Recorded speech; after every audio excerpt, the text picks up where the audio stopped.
Yeah, and so I was talking to him the other day, and I was right, and he was right. I think Castro was right to lock up the gays, and so we carried on from there. Are we live?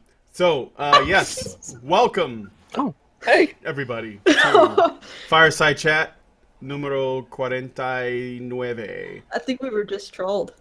See. Usually that's my job. Usually With- I'm the one that's trying to fuck Brian up, but you did it well, Rags. You did it well. Oh, good. That's what I'm here for. That's Is right. that what I look like? Yeah, That's me. yeah, that might be. I got my money bling. Yeah. This is why people think I'm a furry. This right here. This is why. This right Because here. you're in a cast with a whole bunch of furries now. No. You're never gonna rub the stink of us off. We're not furries, dude. I'm not. I never called anyone. I'm just saying this is why people might get the impression. I just like doggies. They're my top 5 favorite animal. All and not in 5 that of way. the top. I think too. Well, I mean, I don't want to get too specific. I like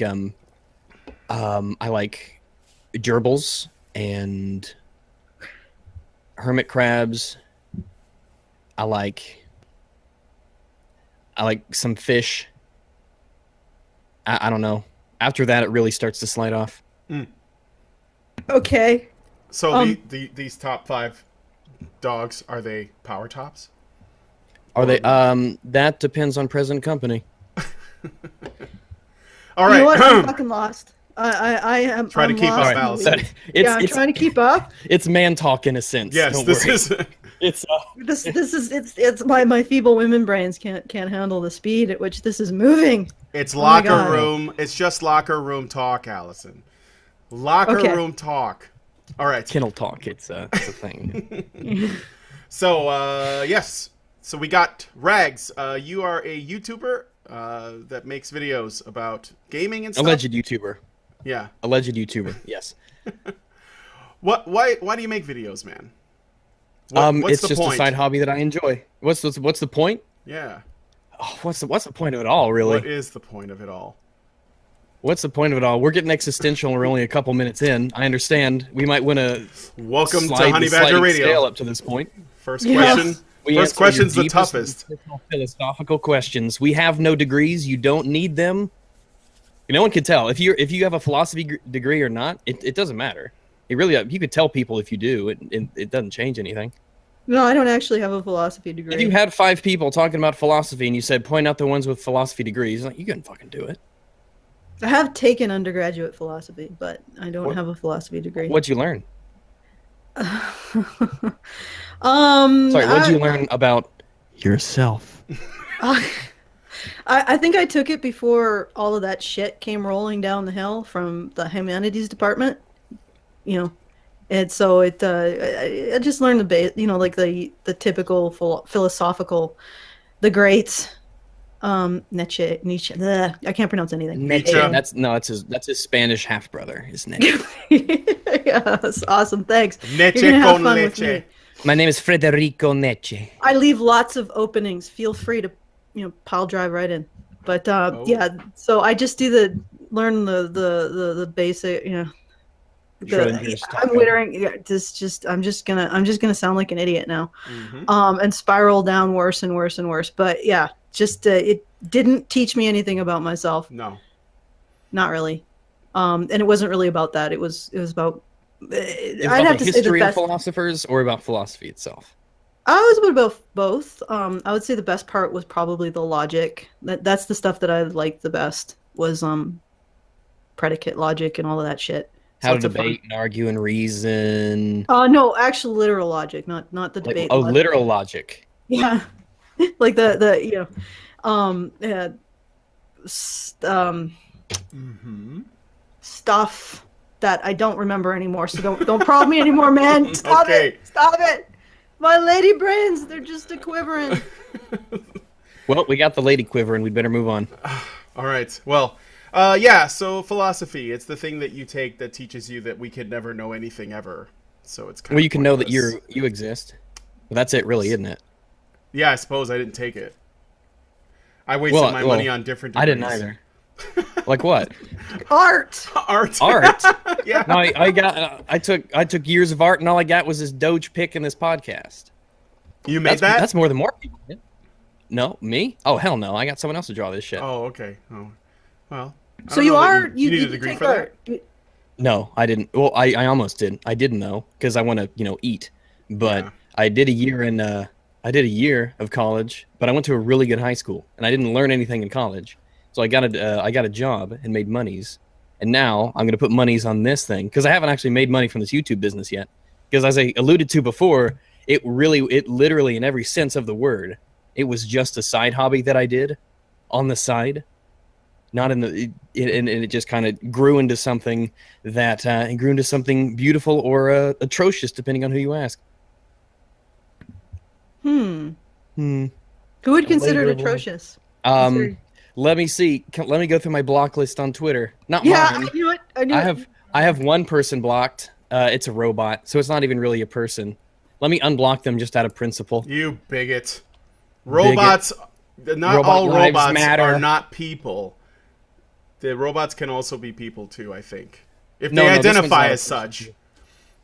I don't know what this robot identifies as, actually. Let me go to block accounts. Michelle Campbell? Ask for his pronouns. Yeah, 346 tweets, 1 following, 2 followers. Yeah, she's a bot. Her picture, she's taking a selfie of her. She's got big old titties. So already the artificial intelligence has it out for you. I'm sick of hearing about artificial intelligence right now because whenever anyone brings up artificial intelligence, it's about getting rid of low-quality posts on social media. And I like to think I'm capable of doing that myself. And by doing that myself, I mean not doing that. I'm just saying that it sounds like you're going to be the first target of Skynet when it happens. I mean, it's something that we'd have to talk about eventually. You look at all the self-driving cars out there nowadays, and I mean, what's the discussion that's going to take place eventually, even though they're super safe? Eventually, a self-driving car is going to kill somebody, and there's going to be this huge legal schmagagel that happens because of it, and now they're going to be a mess. Going to be a mess. Now they got drones and things like that. Why can't we just go back to hoops and sticks and malaria? Like the good old days. Yeah. Well, I'm ready. Were you actually alive for the good old days? What, me? No, I don't. Most things, I wasn't there. I wasn't actually there. Do you remember BBSs? Do you remember dial-up? Are you that old? I remember dial-up. Absolutely, I did. I remember all the sounds, the weep, weep, weep. But did you remember it from being in the crib with your thing up and the boop, boop, weep, weep, weep in the background, or did you actually use dial-up? We tried to watch a Jib Jab video a long time ago, and it never loaded. We gave up. Our friends and family had wondered why we hadn't called in days, and they were worried, and so we had to eventually plug it back into the phone line. But I remember those days, and it was awful. Absolutely awful. Oh, yeah. I remember. The step up to DSL was just... Like, that's the thing. The step up to DSL was insane. Like, oh my God, we can actually use it now. You can actually have videos as opposed to just, remember all that Flash animation? Yeah, I do. I remember Flash animations. Legendary Lily Pad. I don't know if that's still a thing, but that was one of the things we went to, or I went to. I never had... Growing up, actually, I didn't have internet connection. I didn't have unrestricted internet connection until I was in college. Yeah, I think that was... Looking back, I'm glad, but when I was doing it, it sucked. I remember when we had to go and, you would surf the net for, maybe anime porn, right? And Absolutely.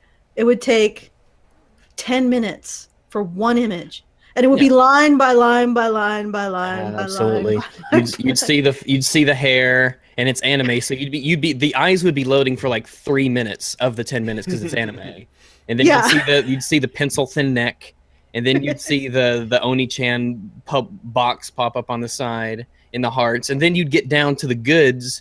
At 7.5 minutes, and you're like, oh, it's censored. Why did I bother? Yeah. That's not a dick. That's a tentacle. I've been cheated out of something. This will be a very frustrating wank, but I'll do it. But I'm not gonna like it. Well, you've just given up 7 minutes of your life. just to get to that point, right? You've committed yourself. Give up 7.5 minutes of my life to give up a minute of my life. That's how it works. But all that minute, boy. Yeah, no, I'm not on dial-up. Somebody mentioned in chat that we're still on dial. No, we're not. It's close, but not quite. She's not on dial-up. It's worse. She's on Canadian internet. We use shrews. Each shrew represents a bit. Is that a stereotypically Canadian animal, a shrew? No, it's just we have like around my house we have a lot of them, so it just became a joke that we're on the. They operate on they're basically the engine. Small rodents. They're like tiny little Canadian internet sweatshop workers that keep the internet going. Oh, okay. Tiny little packets of information. Little Chinese kids, little orphans. Right. Yeah, no, but the shrews, like but little backpacks. They're cuter. Yeah. Cuter. I would yes. But the Chinese children are not very. Yeah. They're not the best. They're not the best looking kids I've seen. I'll say that. Exactly. Okay. Oh my God. So there you go. All right. Now how many? You can get away with anything these days. Yes. How many people have we offended so far? All right. So moving on. So I saw your stream yesterday, where you took or at least you attempted to, take the representations of diversity in games survey. After a grueling 2.5 hours, we managed to power through these questions. If you couldn't tell, I don't know anything about streaming, and I don't know anything certainly about Rabbit. At least I know more now than I used to, as the case may be. But we did. It was myself, Bulletberry, and Fringy decided to take this survey. People were asking for a live stream between us, and so I'm like, fine, why not? And so I found this survey, and I found the survey because someone linked me the survey on Twitter, and the person who started the Twitter, they had blocked me, and we've never interacted before. No clue who this person is, Elena M. Cole, and she runs something called Queerly Represent Me. I think that's what it's called. Yeah. I have it open over here. Let's see. I put a link to it in the low bar, guys, that you're watching, so you can take the survey too. Too bad you can't post trash pigeons in it, because that's what I would have put for every answer. However, yes, it's Alanya McCole at well, that's her email. Alanya Cole. Elena. Alanian? All Onions? All American Movie Classics. Yeah, that's right. Like the one with the Rosebud's the sled. Spoiler alert. But she blocked me, and Queerly Represent Me, they blocked me, and let me see. So I had to find a good link. By the way, if you block someone, they can just right-click, open an incognito window, and you're just slightly inconveniencing them. And the difference between you're the one blocking them. No, hell no, I don't have anybody blocked. My block list as of 5 minutes ago, literally 0 people. I have nobody blocked. So how do you find out who's blocking you aside from just paging? Because I go to their page and it says I'm blocked. Oh, I see. So you meticulously went through every person and figured out who blocked you on all of Twitter? No, they just event. Well, no, that's not exactly. It happens organically and naturally, and by that I mean my block list doesn't have any GMOs. And when I'm going through my Twitter feed, if I'm in conversations with people, all of a sudden their tweets just have a link and it says this tweet's unavailable. And then you go to them, and you can no longer see the tweets that you're replying to anymore, or that you've quoted, because they've blocked you.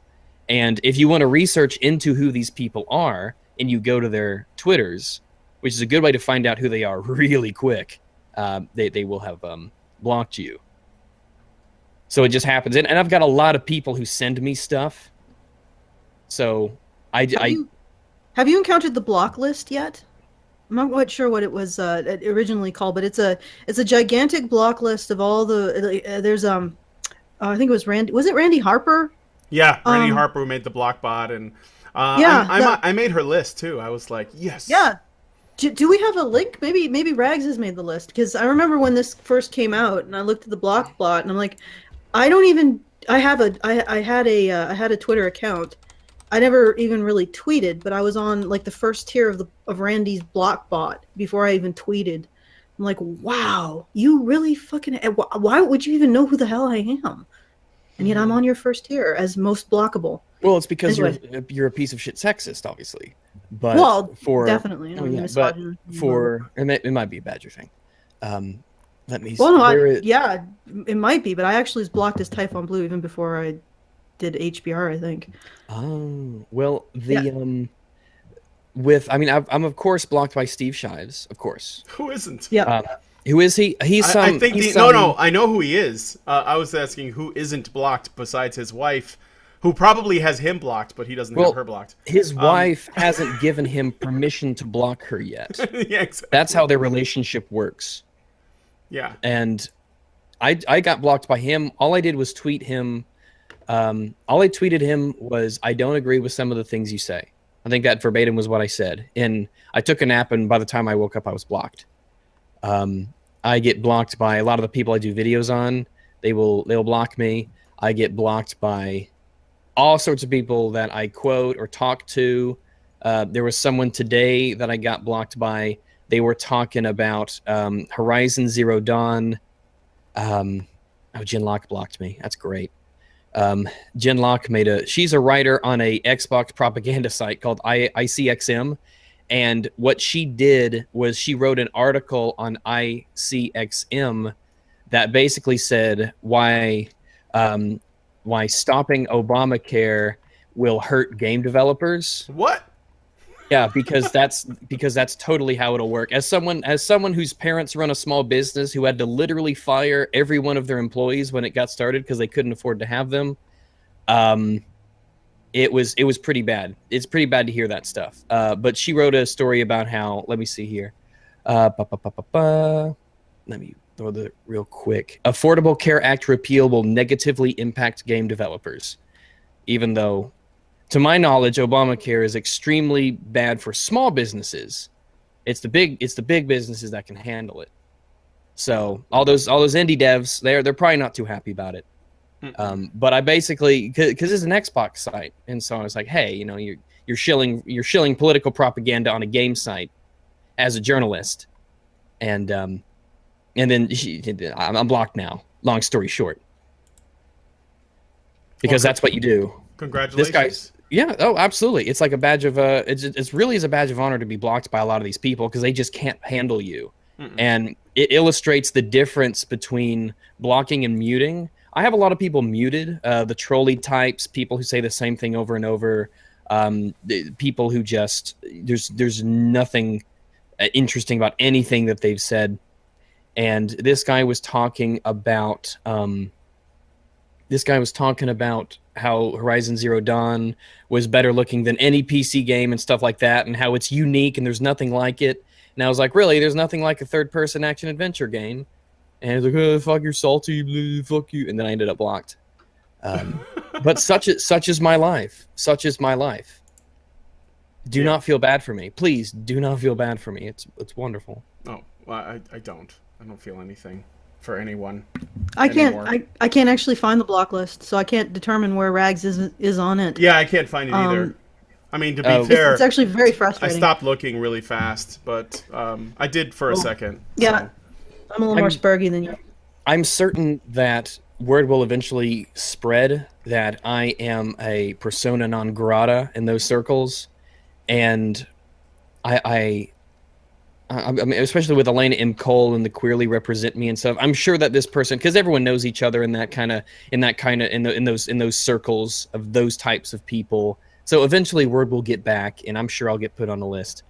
And I mean that's. Oh, you're probably already on the list right now. Like, the instant you tweeted or even responded to us in a positive way, you were probably on the list, and they just like right there. They said, "Why can't Rags be an ally? Why, Rags, are you not an ally?" Yeah, because we like I said, I think I was on the list, but there was a list before Gamergate, wasn't there? This wasn't just the GG auto blocker. This was a thing that went way before Gamergate. I don't know. Maybe. I mean, we'll have to ask the Saudis that run Twitter to find out if they have anybody else on their list. So, but Rags, why the name Rags? Why'd you come up with that? It is, or is that your given name? If it is, I apologize for assuming that it wasn't. We'll call him. We should call him Rags. Were you assigned Rags at birth? Is what I'm asking. Dear, we talked about this. We can't call him Rags. He's gonna be Towel. There is no real reason. I mean, it's just it goes way back. There's really no reason for it. There's no real reason for the dog. There's no real reason. Okay. There's no real reason. There's no secret message. No. There's no reference. There's no. I mean. There's no fetish, sexual interest thing going on. No, definitely. These aren't cum rags we're talking about. Just no, the word rag. No. I mean, and rags are not. They're not created. They're not created as cum rags. They become cum rags. Oh, yes. It's not something you're born into. It's something you're destined for. It's like a Pokemon evolving. I understand. Exactly. Like not every Pikachu is going to be a Raichu. Right. It's an ascension. Yes. And it is literally blessed with life. Millions and millions of lives. So, no, the reason why I brought that up was because my girl asked me why Rags for the dog. And I said, well, maybe he has a dog whose name is Rags. Because I could say that's like a good name for a dog is to call it Rags, especially if it's kind of like like a three-legged one that you got from like the shelter with like one eye, like one that's like really messed up, mange. We're gonna put him down this afternoon. No, I will save him. This poor thing. But with the dog, I like dogs. I just generally like dogs. And so I picked a type, and I was like, Shiba Inus are. They're handsome looking. We'll pick one of those. Yeah, I happen to like Shiba Inus as well. Actually, it's not like a little Chihuahua or some bullshit like that. No, small but hardy looking. And I always thought they were like the dogs that ninjas would take with them on missions.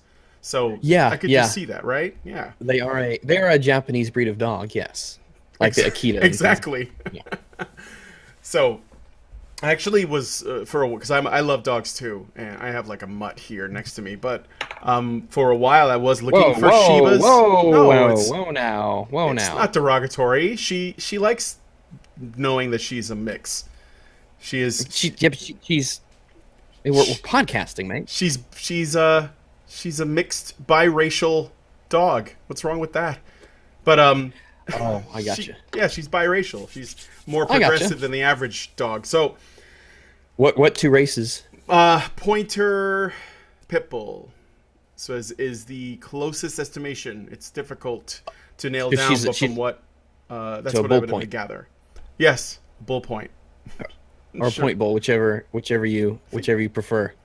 I think point bull sounds better. But she's got colors. Yeah, she's got Shiba-ish colors like this. Oh, okay. There you go. You can send me a picture later. Mm-hmm. But I like to think I'm pure-blooded. I'm pure. I'm an Aryan Shiba Inu. But hell, I'll fuck anything. Let's do it. Going forward, not my responsibility. But I actually was looking into. And then he was silent. I was looking into buying a Shiba though for a while. I really wanted one. And I'm in the States, and nobody was breeding them or anything. And the only thing I could find was a guy in Canada that was breeding Shibas, and he was selling the puppies for $3,000. They can be they can be expensive. Holy shit, man! They can be pricey. Never actually got to meet. I got to meet one when I was in London for the ICMI, and I was like, "What are the fucking odds?" So there's someone around here who's got one who walks it every once in a while, and I'm like, well, there you go. They're real. Steal it. I mean, pet it sometime. I'm sorry. She's pretty good looking. Not the dog. I mean the person walking the dog. You gotta draw a line somewhere. It's probably not my type anyway. Who knows? Who knows? Who knows? So I'm not closing any doors. That's right. So, Rags, you made videos. Some of them are like participating in these, this PC Master Race console war stuff. Some of it is maybe you're just talking about games that you like or games that you hate. But why did you get involved with talking about like PBS, social justice warriors, and all these authoritarians? Like, how did you get wrapped up in that kind of stuff? And why did you take? Well, a part of it is because a lot of the people I follow on Twitter and a lot of the people that I watch on YouTube are of that crowd. The Sargons and Harmful Opinions and the Kraut and Teas and things like that. And it's something that interests me. And there was definitely a crossover between those kinds of attitudes and opinions and that mindset, and it can bleed into gaming, and it can affect what we play and affect our hobby. And I've got a lot of influence, and I would like to defend the hobby that I like, and I would like to keep these toxic, poisoning sorts of mentalities out of it and combat them in the open for everyone to see. And I want to get rid of a lot of these negative stereotypes a lot of that gamers tend to get.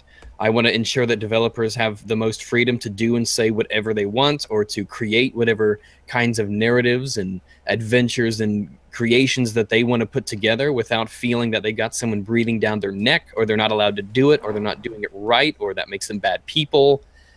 Because this is the kind of thing that gets me. It's relatable when you see stuff like this in a hobby that you enjoy. When somebody talks about something that happens somewhere in the world, when you talk about migrants in Sweden, when you talk about mosques in like UK, when you talk about something happening in California, it's distant. But when you sit down at a video game and you can say to yourself, this is something that someone might want to be taking away from me. This might be something that people want to change. This might be something that people want to push a political agenda with. Then it becomes a lot more real to people. And a lot of it is this is my hobby and I enjoy it, and I don't want you to fuck with it. Agreed. What's like some of the stuff that's actually happened in game development that has pissed you off? Like some of the stuff that's going on. It's not as much the things that have actually happened as the things that will happen unless people resist those kinds of ideas. And I'd say like at least voice opposition to. People can make whatever they want, do whatever they want. Sure. But like the video I'm doing now is someone who's saying that Horizon Zero Dawn's a feminist game. Oh, that's the one with the cave woman that's shooting arrows at robo dinosaurs? Yes. Okay. But you get into these ideas at the beginning of the video. She says, "I want to take a look at this game from a feminist perspective." Oh. And when you have to put the glasses on, you put them on enough times, you can't take them off eventually. There's going to be a point where if you keep going on, you're not going to be able to look at things from anything other than a feminist perspective. Mm-hmm. And when a developer gets that into their head, when a publisher gets that into their head, then things will change for the end user. All of a sudden, you will have. Let's take a recent example as Battlefield 1. Someone's going to have to explain to me why there's so many damn black Germans in World War I. Yeah, right. That makes no sense. It makes no sense. All right. Black American soldiers. That makes sense. They went ahead and put black Germans in. I didn't play Battlefield 1, but I did see. I think it was like game art for it that showed like a black German on the. The game art is a Harlem Hellfighter. There's a division, American division of soldiers in World War I called the Harlem Hellfighters. Yeah. And they kicked ass. They were really, really good at what they did, and it makes sense that they should be in the game, for instance. Because they're soldiers and they make sense. They're a division, and like I said, they kicked ass. They were very good at what they did, and that's a narrative that can be played, especially with the story aspect of Battlefield 1. But the fact that there were no black Germans in Europe fighting with the Germans, basically, it was a negligible amount. And after the war, the Germans actually, I think they made illegal biracial marriages. The Germans were not fond of the blacks, right? And it makes no sense that they feel very shoehorned in, for instance. Oh, for sure. I feel the only faction in Battlefield 1 that doesn't have a black in it, a black person in it, is the Italians, I think. I think they're called the Austro-Hungarians or whatever. But with, you see them, I think you got them for the British. They're with the Americans, but they're with the Germans too. The Germans. It makes no sense. And I did make a video that did go viral. It's got like almost 3 million views or something. No idea how that happened. I promise you, people, if I knew how that happened, I'd obviously do it again. But it was about how people were bitching about how there were no female playable soldiers in Battlefield 1. There's one in the story, but that's a story that's telling the story of an individual. But there were some people who were legitimately bitching about how in World War I, in 1916 to 1918, I think, you could not play as a female in the front lines of a war in World War I. Right. When it just didn't happen. It just didn't happen. It wasn't a thing. No, because people were going to war back then to protect their women, not to put them into battle. Yeah, and women are just there's a reason, whether you like it or not, there's a reason women aren't in militaries in the numbers that they are. And there's a reason for that. It's not like it's not a random thing. But you've got let me see, in World War I, when I was looking at it, there was a division that the Russians used.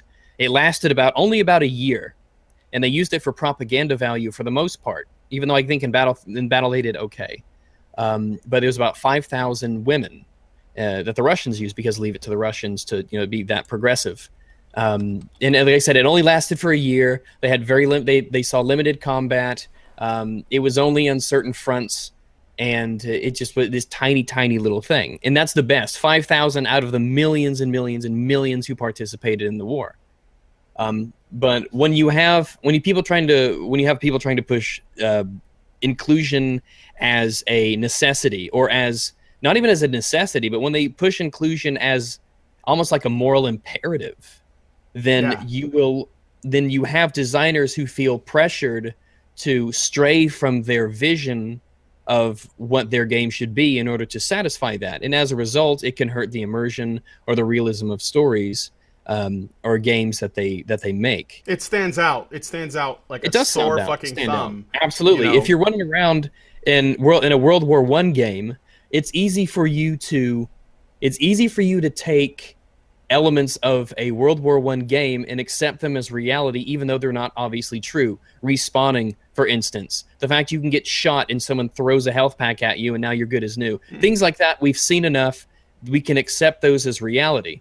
But in a game where you can choose between males and females, remember, it's not just going to be one woman on the battlefield out of 64 people, which even then would be an insane overrepresentation of women in combat in World War I. It would be every third or 40% or half of people choosing to play as a woman, which would destroy any immersion. Absolutely destroy it. And actually, wait a minute, isn't there like a tactical advantage to picking a woman for those games? Like I don't know if they balance it out, but a lot of times their hitbox is smaller, so they're harder to hit.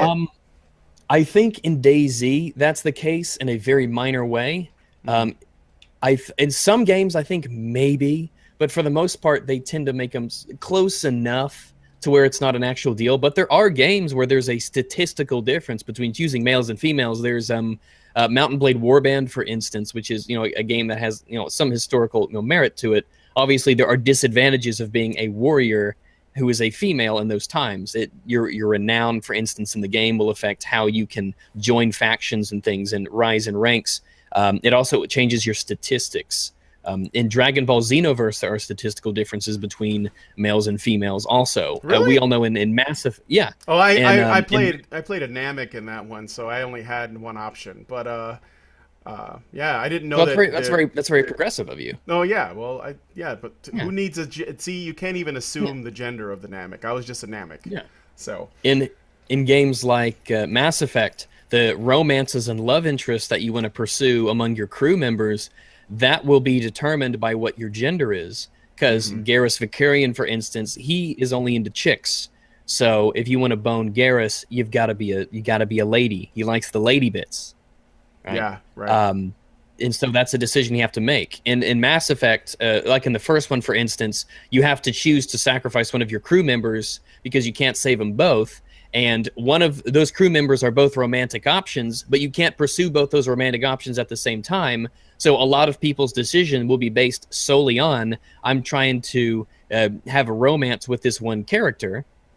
And so, as a result, that will influence their decision on who to save, because you pick this gender to get this person, and so that'll affect, it keeps going on from there. Yeah. And in narrative games like The Witcher, for instance, which is a very immersive, semi-realistic representation of the medieval folklore of Poland, back in those days, there was a lot of bigotry and sexism and stuff like that. And women, especially technology-wise, because humans are sexually dimorphic. Women are generally weaker and smaller than the males are. I think it's about 20% or so. There would be a reason for women to be looked down upon and castigated in certain instances, insulted and treated differently. So if Geralt of Rivia was a female instead of a male, that would affect the narrative of the game. Okay, this is in Poland, right? The Witcher takes place. It takes place in a world that was written by someone with a Polish name. I'm not even going to attempt, but a Polish guy wrote a book series called The Witcher. CD Projekt Red made video games based off of it, but the lore takes place based on Polish folklore. And so, and I did a video about this about a week ago. It's full of a bunch of white people, obviously, because Polish folklore. Yeah, Polish folklore. Just to answer a question in the chat, actually, my husband told me he made stir fry, so now I've got that on the brain. You should just go eat it. Yeah, I know. We're just gonna nerd out on video game shit. So no, but I feel like I should contribute in some manner. Considering, bring us some. Yeah. Well, I'll bring you some stir fry. I'll push it into the screen, shall I? See how effective that is. Just mail it. It's fine. Put it in the thermos. I'll give you a PO box. Do FedEx. Yeah, no, I just no, I wanted to get in there just to maybe just contribute something and then leave for my stir fry. But the reason why I asked about Poland was I was wondering if you'd moved away from World War II, because I can actually talk about the attitudes towards female conscription in World War I and II, because I've actually researched it. The reason why women weren't conscripted wasn't because they felt like they couldn't handle it. It was because they felt like they shouldn't have to. So that was absolutely, yeah. It wasn't it was war is a terrible, horrible thing.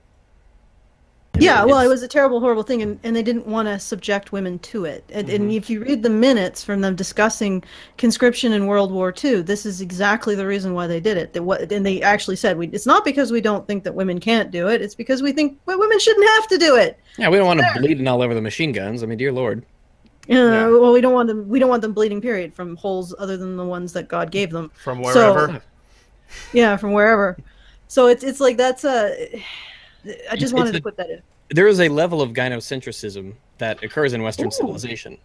So well, it occurs in all civilizations, I would argue. But yeah, probably it's a human thing. It was just, I mean, there's a level of expendability that males have that females don't in the same way. The first person who models your sense of belonging is your mother, and she basically says, who belongs, who doesn't, who's inside the group, who isn't, and unless there's a group of humans that lay eggs. That's a universal. In the Greek oikos, the family structure of ancient Greece, it was the woman who was in charge of everything regarding the inside of the house, and the men were in charge of everything outside of the house.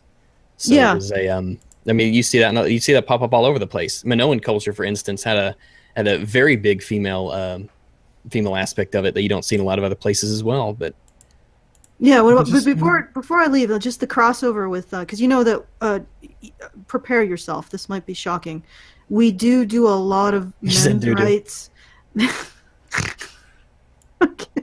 We talk about a lot of men's rights issues on this channel, or men's issues on this channel, and I'll put this out there before I leave and make it all awkward. Have you heard the good word, by the way? Right. Jesus? No. No. Are you ready to accept Warren Farrell into your heart as your new Lord and Savior? He'd have to send me nudes first. Okay. 100@gmail. You probably would do that. He is very gentle. I don't really give a shit if people care about men at all. We're about bringing about compassion for men, but that doesn't matter. In terms of these situations where people are colonizing subcultures and hobbies, they're always using exactly the same narrative to do it. And we actually identified this in 2013. We were talking about, even before Gamergate happened, we were talking about how people, like the establishment, uses the same narrative to colonize subcultures and hobbies that they want to control. And what they do is they say, this subculture and this hobby is victimizing women in this way. It's harmful or exclusionary towards women. And that's their in to get in and start controlling everything, controlling creative freedom, controlling the social landscape. And in my opinion, what short circuits the narrative itself is actually being aware of men's issues. Because you can say, hey, Because this is basically weaponized damseling, and the only way you can do that is if it isn't something that men face as well. Because the instant you bring men into the equation, nobody gives a shit anymore. Yeah, it's like it's just it's just men. It's all men in history and men. Yeah, well, it's like, you know, if women are subject to harassment on Twitter, we care. If men are also subject to harassment on Twitter, we stop giving a shit. Who cares? Who cares? We just give a shit. You see this with the Milo and Lena Dunham Dunham sort of parallels. Dunham. Lena Dunham. Dunham Beast. What a disgustingly unattractive individual. Why did you put those online, Lena? Why? Dear God. Why? What were you thinking? This doesn't help your case, Lena. If you're watching this, you probably blocked me. She is watching this. Oh, okay. She also probably blocked you, yeah. There's probably a significant population of people who hate watch us. But that's fine. Just to get to my point, it's like when you bring men into the equation, you take away that weapon. It's weaponized damseling. It's gone. It just circuits the entire narrative. People do it with children as well. It's for the children. It's for the women. If they turn something, if someone believes that what they're doing is morally righteous, then they can justify literally anything. Yeah, they can, and they can justify taking away all kinds of rights and freedoms. But I would argue that the best way to oppose that is to introduce the conversation about men's issues, because, oh my God, does it shut people up, and it takes away their weapon, because you don't care. Like even if, and it's a horrible thing to say, but at the instant you introduce male victims of anything, people stop caring. Yeah, and it sucks. The male suicide rate and the homeless rate and PTSD and all that stuff. It's terrible. It really is terrible. And that's something that you can use it to shut people up. Absolutely. Like I remember one time Sargon of Akkad, he tweeted at Christy Winters and he said, "Is male suicide a feminist issue?" And that was a little rigmarole. But that's it. Stuff like that are those are good questions to ask. Did she give a robust answer? A robust feminist argument. I don't know how that turned out. There was so much ring around the rosy to get an answer. I forget how it ended. Robust. So robust. I like my feminist torturing you with that word every time I use the word robust. Oh God, but no. Some suicide and feminism is like this is where I can go rage, because I mean, if you think about feminist theory, they're essentially saying that men who have mental health issues have them despite being carried about on litters made of gold, carried by minorities and women. Yeah, I mean, it's like we have to get jobs and pay for shit. We have to, we have to pay for our razors to shave our faces. No, you get them for free. You're a man. Yeah, that's right. I got my check in the mail the other day. You just right away, you get your package, you get your monthly razor. You got to go to man control. Just you know the government. All the free man shit, you just get it at mancard.com. They have razors. They got portable pussies. They got. You got to send them a dick pic, but most people think it's worth it. Yeah. Okay, can I say something on the robust? I know my dick pic is worth it. And Brian is going to hate me for this. Have you ever actually looked at academic feminism, Rags? I, like, in the sense that I hear about it all the damn time. Yeah, I mean, the people I follow talk about it all the time, and I can see examples of it. You see the links, you see the articles, you see the videos of it. It's definitely a thing in academia that just needs to stop, or it not stop so much as the other side needs to be told. So, because sunlight is a wonderful disinfectant.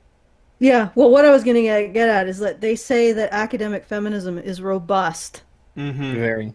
It is total bullshit. Like, what's more robust than the block button? Yeah. The women blocking you.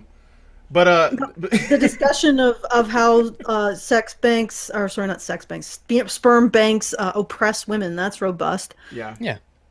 Oh God! So they say that somehow in this mythical feminist academia, they have robust arguments, and yet feminist academia is just Tumblr posts with more buzzwords. Pretty much buzzword, and you see that in gaming a lot too. The buzzwords. There was one feminist type on Twitter I was talking with, and I had asked her something along the lines of, and of course, you know, Trump's a misogynist piece of shit. Blah blah. He hates women. He married 3 of them, but he hates women. Let me see. There was He also had a couple. Yeah, I know. What's up with that? You know, he didn't just abort them on the spot. No, that's crazy. No. Is that a woman? Get her out. You gotta go back. You gotta go back. I make the best women. I make the best women. They're the best ever. Tremendous Ask anyone women. will tell you. Tremendous women. Trump women, they're the best. They're the best women. I know it. You know it. We all know it. Ask anyone; they'll tell you. That's my best Trump. That's all I got. So if we I was laughing, but I was muted because I didn't want to distract anyone with my laughter. So you came in and decided to distract us by saying that you didn't want to distract us. Oh, yes, and people bring up the right to control their own bodies. So women's like, I should have the right to control my own body. I should right to do this. And they compare it, because when you ask a woman, what rights do men have that you lack? That's what I asked her.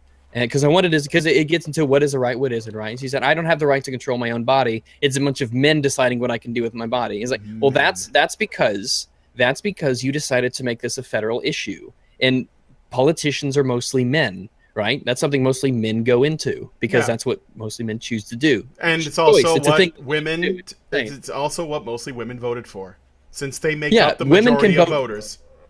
Yeah, 52% of voters, registered voters, are women. So enough with this whole thing that men control everything. They don't. All right. I mean, I don't see you bitching about all the male garbage men out there or the male oil workers. You know, it only matters when it's a doctor or a CEO or a video game developer or some cushy romanticized thing like that. Or one the of the president. people who keeps aside, or the president, exactly. But what I find hilarious about the birth control argument is they have to go to these other men don't actually have reproductive rights. None, zero. If the woman has the ultimate say, basically. Holy shit! You're aware of this stuff. I know, it's weird, right? It's like I'm not. I am you're a man or something. He's woke. Well, I was raised fairly well. I was raised with I think my parents did a good job. They really helped expose me to a lot of stuff. And then when I got internet access, I just bombarded myself with ideas and people and things. And I was raised politically. I was raised Republican. I'm more centrist now, but I always had this big libertarian part of me. I'm big on individual power that people have. People have choices. People have personal agency, which is totally not a feminist thing at all. Feminism is about victimization. And the ultimate way to oppress someone is to tell someone that they're a victim and they don't have power and they can't change it. And it's not your fault. No matter what you do, the world's going to take a steaming dump on your chest and you're just going to have to deal with it. Right? Mm-hmm. And it's like, it's like that whole white privilege nonsense. Like I'm working my whole life, and I've been told oh shit, I didn't know. I have all sorts of privileges, but it's not because of my skin. Well, there is a white privilege. You know what it's called? I can spell it out. Father. Father. That's the white privilege. Exactly. There is the most privileged thing that you can have is your parents being married, being in an advanced, a modern country, preferably in Western civilization, where there is, all intents and purposes, equality between the genders for the most part. There is, those are the kinds of privileges. There's decision privilege of your parents, and then there's the situational privilege that happens because of where you were born and the environment around you, not because of something you can't choose, like you're a man or a woman, or you're black or white, or you're Hispanic or anything. I mean, a lot of people above me at work are minorities, so it doesn't. And when you look at the list too, the list of people from the list of minorities and how much they're making, whites are pretty far down on that list. People from Indonesia, for instance, are making way more than whites are. People from China making way more than whites are. I heard that immigrants from Nigeria, 83% of them have a college degree. Holy shit. Mm-hmm. Nigerians, get your asses over here. That's right. Do we want them over here? Well, we'll make an exception for the darkies. We're gonna take care of our own first. No, but it's I'm just gonna get in here. I'm gonna get in here. All right, sorry, Brian. all right. Because I'm gonna be gone in like a few minutes. Yeah, the man who's gonna give me stir fries coming. You've been saying that. Yeah, but the whole idea of white privilege is really father privilege. It's having the privilege of being raised with a father. Exactly. And ironically, when you realize that welfare is basically a crusade against black fatherhood, and but pointing that out is of course racist. Mm-hmm. Of course it is. Well, they don't. I mean, because, well, I don't know. It's just people you get dependent on the state for stuff, and then when people come along and they say, get your shit together, maybe we can put fathers back in the home, try to fix the family, and then you won't need the state. They think these people want to take away the state, the thing that I've now grown dependent on. Yeah, dependence is bad. I mean, my dad was very, very big on personal dependence, and He said, grow up thinking that you're. I mean, one of his big things was he said, if you have kids, and just like I'm telling you now, don't tell kids that they're expected to be given things. Tell people to live their lives expecting as if they're not supposed to be given anything. And then everything that you should be given, you know, your basic human rights, things like that, the things you pay into, that will be considered. I mean, it'll help put it into perspective for you. I did look this up. 37% of Nigerians had a bachelor's, 17% master's, 4% doctorates. So I don't know where I got 83, but still, shit, they're the most educated people in the U.S. So yeah, Nigerians. But I think I sense a fetish. Maybe. Nigeria. I have a Nigerian fetish. Yeah. Or maybe I just have a doctorate. He's fetish. into those Nigers. Yeah, those Nigerian doctors. Negro. I know this is a really obscure fetish reference, but this is a Space Moose reference. The Nigerian doctor fetish in Space Moose. Nobody knows what Space Moose is, but those who do know just love that. They just came all over their keyboards. I don't even know what you're talking about. That sounds Canadian. That's fine. It is Canadian. Okay, yeah. That's Space why I don't Moose know was like the first. He came out of a Canadian university, I think Edmonton, where Karen is, and he was very, very, very anti-feminist, and it was marvelous. Oh, I see the cartoons. I see these cartoons. CJSR 88.5 FM, and that was the latest from England's Dysentery. The track is called "Carrots and Corn." The album is Fuckopolis. I don't even know what that means. Fuckopolis? Some the reference. It's reference to feces, probably. I would imagine. Yeah. Huh. Yeah. No. It's no. Feel free to go look through his archive. I think he saw the light at some point in the early 2000s and no longer created any of his cartoons anymore. He disavowed his satirical ways and became one of the good people who understand social justice. So God forbid somebody doesn't. I mean, thank goodness he disavowed his satire, because we can't have people just like accepting satire as a normal thing. Yeah. No. Yeah. Exactly. We can't have satire and I mean, think of the children. What if the children see satire? But he did a satire of Take Back the Night when, you know, in those innocent times when Take Back the Night was the only thing. And not just the slut walk and the women's march and all the other shit that they're doing now. It was just Take Back the Night. But he did a satire. It was actually pretty funny. So. There was a chick there was a chick that I work with, and when the Women's March was happening, we saw it on the screens and everything. And I said, what do you think they're marching for? And she's like, I don't know. They don't know. They don't either. I don't know either. It's to show solidarity. Yeah, the women don't know. The women in the Women's March don't know what they're marching for. They're marching because they're disgruntled. I'm angry. Yeah. They're upset. I'm angry at things. I knew things are not optimal. I have friends here in Chicago who are all married to coffee shop feminist wives, and I went to hang out with them to do dude stuff, and they were all the wives went to the march. We had one here in Chicago, and they were all there with their pussy hats and stuff, and I asked them what they were going there for. And none of my friends had good answers, they were all extremely supportive and proud. They put up photos or they made comments on social media. So proud of my wife and daughter for going.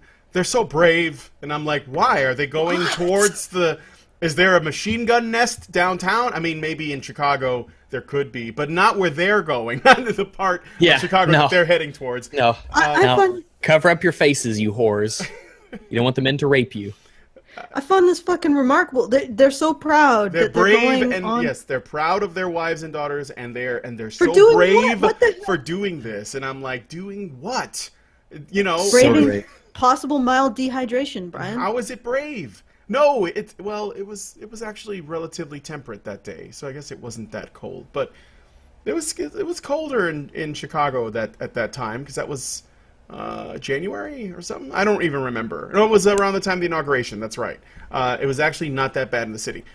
Well, just breathing, for a woman, just breathing. Apparently getting off your ass, bravery, getting in a bus and going downtown as a woman, and to stand in a gigantic crowd with a sign with thousands and thousands of other women is like that is the same as as a 16-year-old, you have your papers and you go to register with the army so that you can land on Normandy Beach and charge the Germans. That's the same. It's like, those things are the same amount of bravery. So go to the Women's March yeah. and just stand up and then say, okay, show of hands, who has their clitoris? Everyone? All right, I see a lot of hands here. I couldn't help but notice I see a lot of hands here. I just checking, just making sure. Carry on. Don't mind me.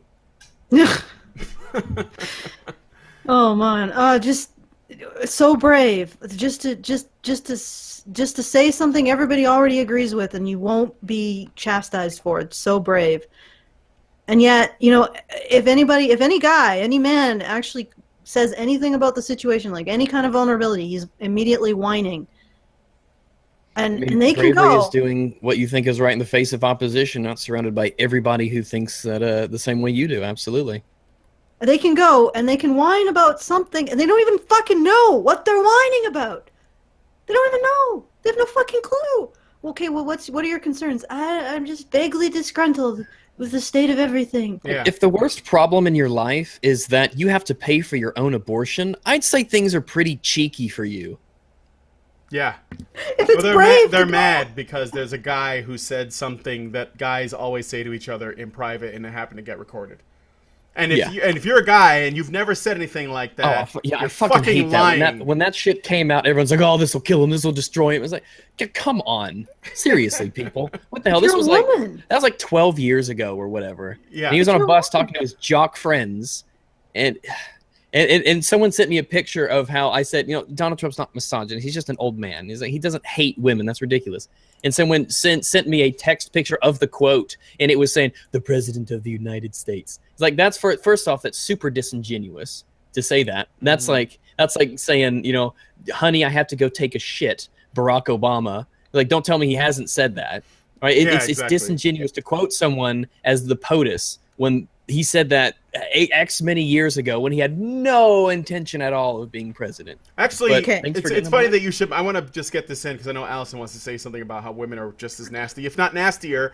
But Obama actually has cussed on camera at a what do they call it? The dinners. They have like he would do these dinners like every year, and he had all these celebrities and politicians at these gigantic events, and he had the establishment. Everyone had his back, and they would go up there and they would like talk on the microphone for a while. Usually they told jokes, like he had comedians come out. It was actually I think it was the same year maybe that what's his name who has the Tonight Show now, I forget his name, but he went up there and said, I thought Donald Trump was running as a joke. This was when Trump was talking about running for president years ago, and Obama went up there and he made a joke about this Joe Biden thing that leaked a while back, where he was sort of whispering into Obama's ear, and he said, "This is a big fucking deal." And everyone was like, nobody was offended, but they thought it was funny because they thought, this is something that Joe Biden, Joe, you got a potty mouth. Joe, you said a baddie word. Yeah, that's Go to funny. your room, this Joe. Is you. That's so you. Joe. And Obama was on the stage. Yeah, and Obama was up there, and he made a joke about that leak, but he actually said on the stage, that he was talking to Joe, and they were talking about all the food that they had. And Obama said, "This is a big fucking meal." But they bleeped out the fucking. But everyone knows what he said because he was referencing another joke. And he did actually say they just bleeped it out for, TV. But he didn't there was no flack for that. No, hell no. I don't remember any said flack for that. all sorts of terrible things. Yeah. I mean, the media was totally, maybe with the exception of Fox News, was really the only thing that was not completely and totally just wanking Obama for 8 years. He was. I mean, he was a star. He was a celebrity. He could do no wrong. Like Trudeau. Absolutely no wrong. Like Trudeau. Trudeau can do no wrong at all. Exactly the same. Exactly the same thing. But, I mean, there's a reason that Trump is your president, and Obama had a huge part to play in that. You can't do wrong if you don't do anything at all. Brian, so. I got to say my goodbyes, and I was just going to say, it really pisses me off because women are just as fucking bad. And it's annoying that you can get, like, to use an example of this, boys in fraternities or wherever are condemned for rating women, and yet women can buy an app to rate men. And it's like, it's not objectification if women are doing it. It just fucking pisses me so much. I gotta go eat some stir fry. It pisses me off so much. It's so see you in 2 minutes. angering. It gives you an appetite. I understand. All right, Allison, you gone yet? Have to eat my anger away. But yeah, there was George W. Love him or hate him. We can at least give him credit for coming up with, well, speechwriter, for coming up with the soft bigotry of low expectations. It's a very real thing. It was his guy that coined that? Yeah. Oh, that's great. I mean, I didn't know. That was a Bush administration thing. Holy shit, that's probably the best thing they ever did. I mean, I don't think he was really that bad of a president, really. He wasn't terrible. He was fine. He was all right. Not a great Republican in that sense, but he was okay. People just get butthurt because, you know, white Republicans in the White House, fucking shit. Yeah. But with that, it really is important to know that when you tell people, or when you try to when you get the idea in your head that women are, it's like the whole, what's a good way to say it? Women are people. It's weird. I don't know. But women are people like you and I. And it's very, very important that you treat them like you would treat a person. Like a peer. Like a peer almost. Yes. Like an equal in civilized society. And when you start doing things for them, I mean, I understand there are some things because there are biological differences, you know, but when you assume that they are so weak they cannot take care of problems for themselves, maybe think that they can a little. Yeah. Stop treating them like children, basically. Yeah, when you have to lower standards for women, when you have to lower standards for women, I mean that's part of it. When you think a woman can't do it because, you know, a woman needs help because of this, woman needs help because of that. Yeah.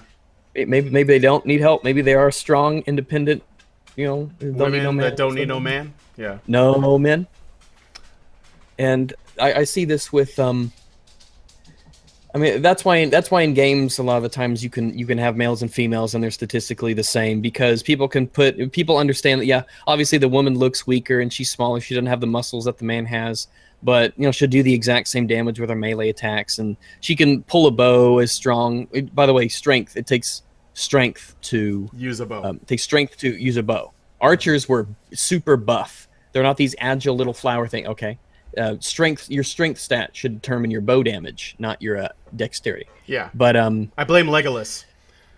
Absolutely, I blame Legolas. Well, he's sort of, he's no weakling. I don't think he's a weakling. No. But yeah, he's like runway model cut, I guess. I think that precedes Legolas, but he does feed into the whole elves are bow slinging, stick throwing, agile. That I think that goes way back. That's like a Dungeons and Dragons way before.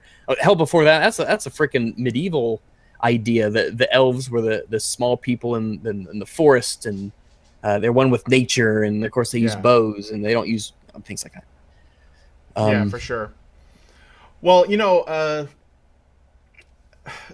actually, okay, I want to go back to the survey. There were some of the questions because I took it, and I was a bit of a snarky asshole in the comments because the thing pissed me off more as I went through it. I really probably should have recorded myself or something, but because I was getting visibly upset. However, how important, okay, because this thing about video games, all right, they're a big deal to me too. I grew up on them, but I'm also a big consumer of lots of media. So I'm big into film, big into, I used to be big into comics, like as a teenager, so it was a while back. And I actually am a comic artist, and I have multiple projects that I'd like to do. So I do follow what's going on in that world. And I like, gaming and stuff like outside of video games. And I see this shit creeping in to all of that. It's creeping into literature, tabletop, people who play Warhammer, which I'm like, I don't even know how you could fuck with that, but they are. Even PETA is getting involved with that. Yeah. In the grim, dark future, people wear animal skins. Yeah, right. God, no, that's literally the worst thing in the Warhammer universe. It's not the trillions of dead. It's the wearing the fur. Yeah, exactly. But even like besides that, there was like I've seen articles about the misogyny that's in the Warhammer setting, the misogyny that's in the culture itself, like the hobby, you know, with the players and shit. And Is there misandry in makeup culture? Of course not. no, of course not. There's none of that. Of course not. No, Or absolutely. misogyny. No, none of that. None of that at all. Because it's only hateful, and it's only non-inclusive when men do it. And it's a shame, because these really are the most inclusive things you can do. Gaming and these hobbies. Whenever you talk about anything from WoW, World of Warcraft, to Warhammer, to Settlers of Catan, or if you're talking about Magic the Gathering or Yu-Gi-Oh! Or any of that stuff, Super Smash Brothers, video games are in Sargon puts this in a good way. Gaming is a meritocracy where everybody, no matter who you are, comes together and goes to the same playing field, and they all follow the same rules, and then their skill determines who the winner is. And it is the breach of that meritocracy, like pay-to-win elements, things like that, that makes people not like the games. It's that balance that people really like. And it doesn't matter if you're a man or woman, you can do good. And people conflate oftentimes just the simple fact that women aren't as prevalent in something as, well, obviously that means that men are keeping them out. Yeah. Let me ask you, because you know, your stream was like 2.5 hours, so just to give like the short version of it, how important is things like representations of multiple sexes, genders? You know what? There are 2 genders, so let's just say sex, race, sexuality. How important is that shit to you in video games? It depends on the game, really. I mean, there's a lot of video games where it doesn't matter at all. Doom guy could be Doom woman. It wouldn't be as manly, but it could work. I mean, pretty much for the most part, pretty much any. If there was if a new Doom came out like next year and there was just a woman, you wouldn't find that weird? Like suddenly they just changed the protagonist? No, it would be weird. Okay. Yeah. If it was a woman from the start, then that would be different. Like I mean, Tomb Samus Raider was a woman from the start. Yeah, like Tomb Raider. You, instead of being Lara Croft or Laura Croft or whatever, instead of being Miss Croft, you could be, you know, Bobby Nathan Drake. Nathan Drake. Yeah. And it'd still be the same. All right, the game isn't based around her being a woman. It's based around a character who is a woman. I mean, her and that comes up in the video I'm doing now. When you take things like Horizon Zero Dawn, when you take things like Tomb Raider, and a lot of these games that have, like Metroid, Samus Aran, she's not who she is because she's a woman. She is a hero and a warrior who is a woman. Right. Like her womanness has nothing to do with it. Right. Her character, like her personality and how she relates to the setting, and her abilities and skills, all of those things come before the fact that she's female. The fact that she's female is just sort of it's just a trait. It's like, and she's a woman. Right. Yeah, you just notice it really quickly because, okay, I'm a living, breathing human being, and I can recognize the differences in sex. So it's a physical aspect of somebody. But when you look at Tomb Raider, for instance, Lara Croft is gorgeous. She's very beautiful. She's strong. She is very healthy. She is fit. She is basically the peak of human healthiness. And when you look at her, this idealized, romanticized in a lot of aspects character, who is a woman, obviously her beauty will play a part of that. She is remember, Lara Croft is a pixels on a screen. This isn't a real person. These are pixels on a screen, right? But Lara Croft could be a man or a woman. It wouldn't matter. It's about the character, like the idea of the character. And the reason she's beautiful is that's a totally arbitrary thing. There is a level of beauty that a lot of people find in just being healthy and fit and well taken care of. Sure. That she possesses. But in this video, someone says, Horizon Zero Dawn's Aloy is her name because it's playing on alloy metal robot. Sure. I see what you did there, Gorilla. There's very clever. Aloy is not she's not sexualized really, but she's still very, very beautiful. She's a very, very gorgeous woman. She's not sexualized really. With the way that she's dressed or whatnot. And I don't think that the people don't see Tomb Raider and people don't see Tomb Raider and they're like, oh, I'm going to buy this game because Lara Croft is hot. Right? If they go and see a review that says 2 out of 10, this game sucks, stay away, they're going to say, oh, yeah, well, I'm going to buy it anyway because Lara Croft is super attractive, and it's not like I don't have infinite access to all the boobs and vaginas I could possibly get on the internet for totally free. Yeah. I know. So I like to see attractive protagonists. Yeah. Well, when Lara Croft first came out in the PlayStation 1, her breasts were basically just like a wedge. It was like, you know, one of my favorite games of all time was Tomb Raider Gold and Tomb Raider 2. I beat them both on an old Macintosh my dad had.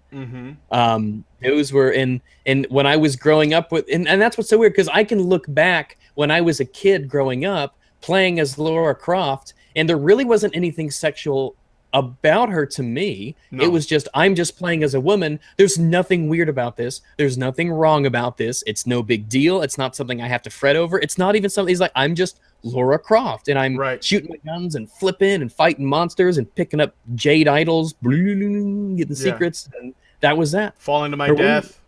Yeah, falling to my death 12 times. Yeah. You know, I think it was F10 to save. Because the quick save and quick load buttons were right next to each other. Do not press the wrong one. You don't want to save on your way. You don't want to save the game on your way down a pit.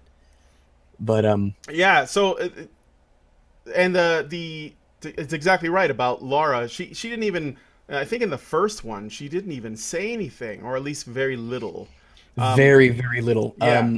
Even in Tomb Raider 2 and 2 and Gold were the ones I played and beat. Even in those, her dialogue was mostly ugh. Yeah. And crunch. But her actual dialogue was very small. The cutscenes were very sparse. Yes. That was back before we needed a ton of them to tell a story. Because it didn't have much of a story, but back then you didn't really need it as much. I noticed that there's a big focus on narrative these days. And I'm still a little bit undecided about how good of a thing that is, because I do think that game developers tend to put too much focus on it, and then like the gameplay either ends up few or far between, or it's nothing remarkable. At least that's what I noticed.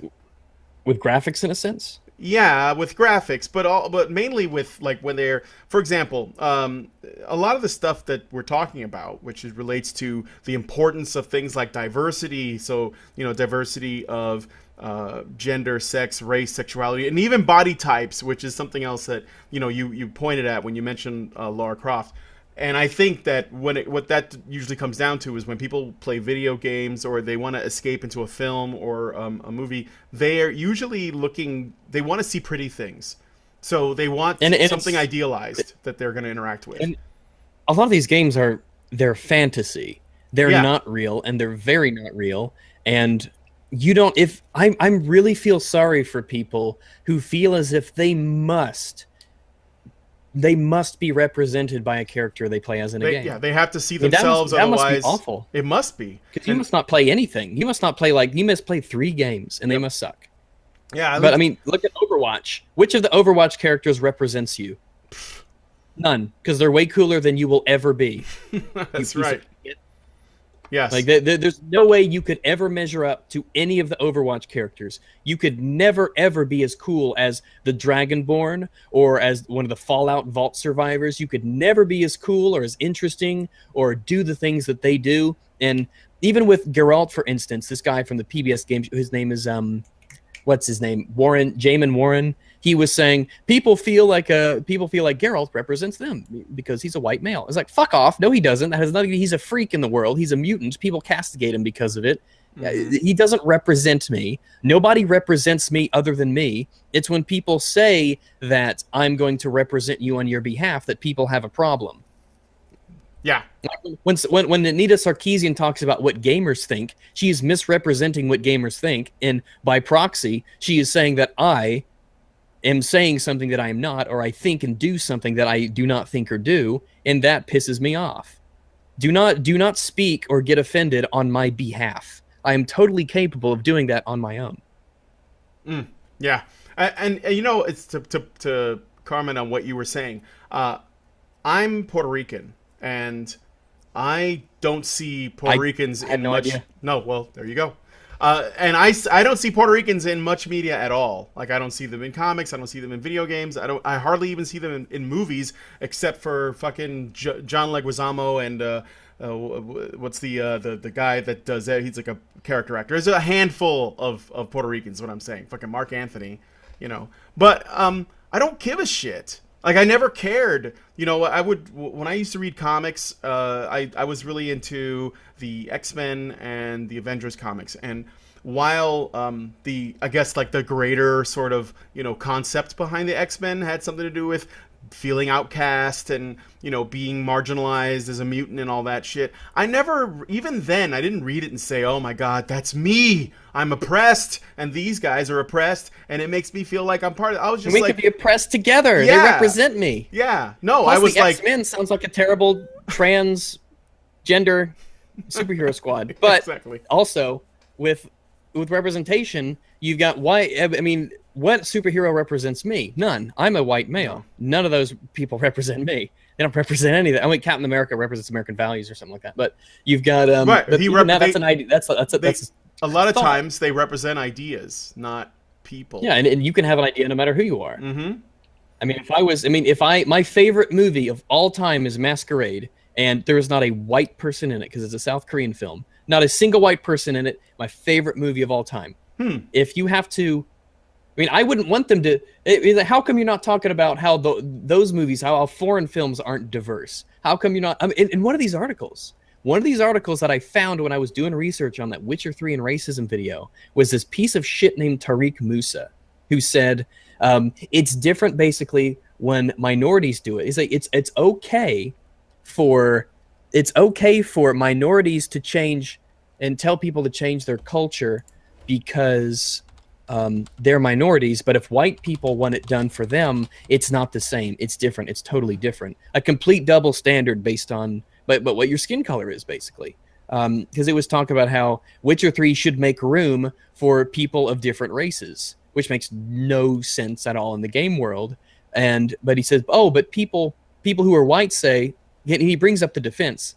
He says, well, the white people's defense is that if you go to a Chinese movie, it's going to have nothing but Asians in it because it's a Chinese movie. Yeah. And if a white person says, where's the inclusion? Why aren't there white people? It's different because white people have the power or something like that. Oh my God, that's fucking dumb. Yeah, it's ridiculous. Total double standards. He's the person who literally said it's a problem that all the people reviewing this game are white and mostly male. Like that's a problem for him. That's an issue. And the woman in this video I'm doing on now, she says it is, of course it's a problem that most protagonists are male. Like, of course it's a problem. That's a problem. All right. Do they count as white when Japanese developers make games with like either, you know, that take place in made up worlds like Final Fantasy? Are those characters white or Japanese to them? I don't know. You see it in anime a lot. They look pretty white. I mean, they speak in Japanese and they partake in Japanese culture and everything like that, but they're very white looking. They don't look Asian. I mean, to me, they don't even look. They don't look at any race at all. They don't even look human. Nobody looks like that. If you saw a real person that looked like that, I would have a nightmare. I'm sure there are people in the chat that would disagree, but maybe, I don't know. I'm not big into anime, but I do know that if you are getting all pissed off that Scarlett Johansson is playing Motoko Kusanagi in Ghost in the Shell, that means you don't understand the world of Ghost in the Shell. Congratulations. You also don't understand. Educate yourself. You also don't understand that Scarlett Johansson puts asses in seats. And if that movie's gonna make money, they gotta cast a star. Yeah, you can put her ass in my seat, absolutely. That's absolutely. But the whole point of Ghost in the Shell, or one of the many points of it, is that who you are and what you look like are not the same, because people can change their bodies basically at whim. Mm-hmm. So what you appear as is not who you really are. The whole thing is, it's not what is on the outside that makes you what you are. It's this, your humanity isn't based on what your body is. Right. And you see that in like the Deus Ex games a little bit. Did you see, speaking of movies, did you see the trailer for this movie? I think it just came out. Power Rangers look shit.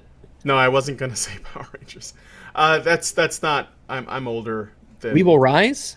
No, no, no, no. Wait, what's We Will Rise? That's That's fucking social cancer. justice shit. No, Bullshit there's cancer. another one. I think it's called Get We have Out. to stay one step above the blacks and the homosexuals. Yes, And I was in the theater and I laughed when he said that. And everyone looked at me. He's like, "Why is that funny?" It's because I'm smarter than you. So ludicrous. No, it was a thriller by Jordan Peele called Get Out, and it's about this. I've seen some ads. Interracial couple. I don't know anything about it. Yeah, I don't know anything about you it. got to see the trailer. It's about an interracial couple, black guy and his white girlfriend. Yeah. He goes to the small town that she comes from to meet her family, and he gets there, and everything's really weird. And it's all like, white people staring at him and shit. And this facade of a pleasant town with a super dark secret. Yeah, exactly. And it turns out that there are, like the blacks that do live there are all like, I don't know. I don't know the whole plot, but it looks like they're under some kind of hypnosis or something, but it's supposed to be social commentary about, race and shit. And I'm like, what the fuck? I have no problem with the premise, but especially if it's in like, the 1960s, there's this perfect white neighborhood with picket fences and everyone's got 2.3 kids and 1.3 cars and everything's perfect and everyone's smiling like a Stepford Wives / Tim Burton type of thing. And then you delve into these dark secrets of it, and there was some Fallout stories like that actually. The pleasant faces that hide this terrible, horrible secret beneath it. For sure.